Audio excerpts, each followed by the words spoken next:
Hello everyone, it's me again, Daniel Uy, your vlogger here.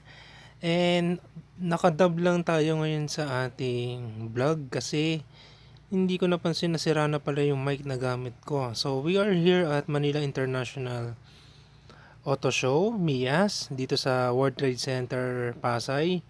So pagpasok natin sa event na to, ang bumukad sa ating kagad is yung mga trucks na kagaya yung mga nasa likod ko.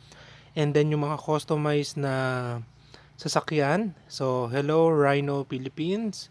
So, makikita nyo sa mga gilid ko. Especially yung kulay puti na yan, yung sasakyan na yan, mga SUV. Yung mga gulong yan, mga naka-Raptor. So, merong nakapuko ng attention ko dito sa pagpasok ko na to. Napakahaba niya. And, I think parang first time ko makakita ng Ford na, ayan, Velociraptor 6x6.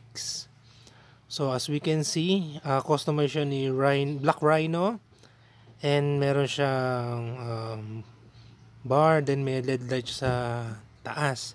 So yung gulong na yan, parang halos gabewang ko na yung taas niyan. So I think mga 300,000 or something yung kada peraso ng gulong na yan. Pagpalagay natin 200,000. So, yung unit na to, grabe, napaka-ganda niya. And it's every man's dream. So, 20 inches po yung alloy wheel na yan, pero pa yung gulong, okay? So, kung mapapansin natin, gaya ng ibang technology ng mga unit nila, itong unit na to is may passcode po.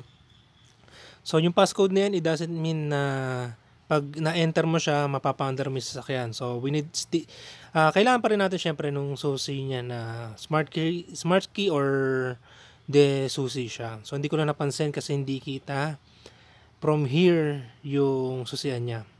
Okay? So, kagaya rin siya ng mga ng mga ibang variant ng Raptor. Okay? Yung pang Philippine variant. So, hello Hennessy. So, I think siya yung may-ari niyan. So, kung meron kayong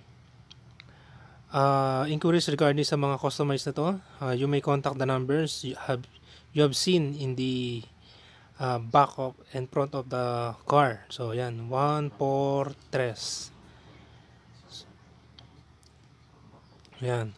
So, halos lahat ng mga napapadaan dito, ito ang tinitignan. So, I hope to drive it soon. Thank you.